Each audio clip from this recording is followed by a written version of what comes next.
Mary Magdalene, once again, verse 18 of chapter 20. Jesus had said, go back and tell the disciples what I told you to tell them, that I'm going back to my Father and your Father, because you're going to be adopted into the family of God through your faith in Jesus Christ, and my God and your God, which the cults love, although so many other passages in John indicate that he's God who took on flesh. So I'm going back where I came from. And so it says, verse 18, Mary Magdalene came announcing to the disciples, I've seen the Lord, and that he had said these things to her.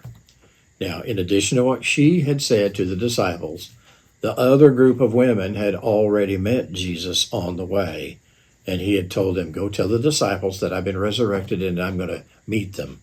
Okay? And so they've been told twice. But then once again, so hard to imagine. Here's this huge limestone stone across the entry to the tomb, a tomb you could walk into, and somebody had to move it, and it had a Roman seal on it, and it had two guards on either side of it, and it said Nicodemus and Joseph of Arimathea had coated Jesus with about 100 pounds of goo. And he's resurrected.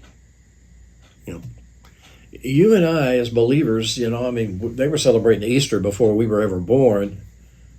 It's not that much of an amazing thing to us as it would have been to them.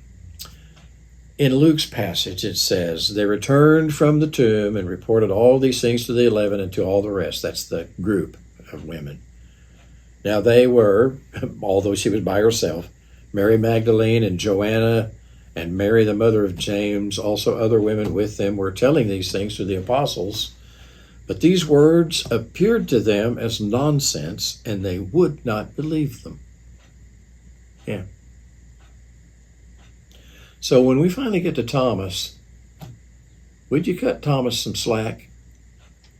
They actually saw the Lord and told Thomas, but they didn't believe until they saw him. And then along comes Thomas and says, well, I need to see him. Well, he's no worse than they were.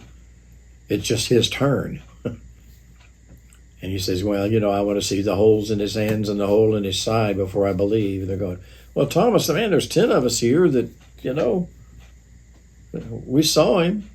Well, yeah, and then there were a bunch of women that saw him and told the 10, and they didn't believe.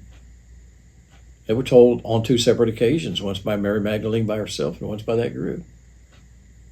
So what's the point here? The point here is nobody stole the body. That for him to have swooned and moved the rock by himself is crazy. For one thing, he was out of blood. So the only thing that makes any sense was that God had miraculously raised him from the dead. But that's not for us to say, wow, those disciples, man, they really had trouble believing. It's a statement about human nature.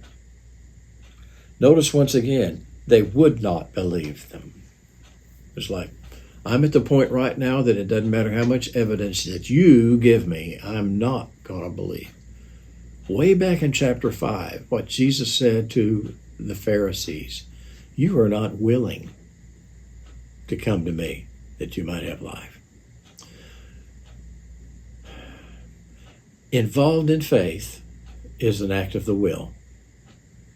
If you want to believe, you're not going to have any trouble believing. Have a great day.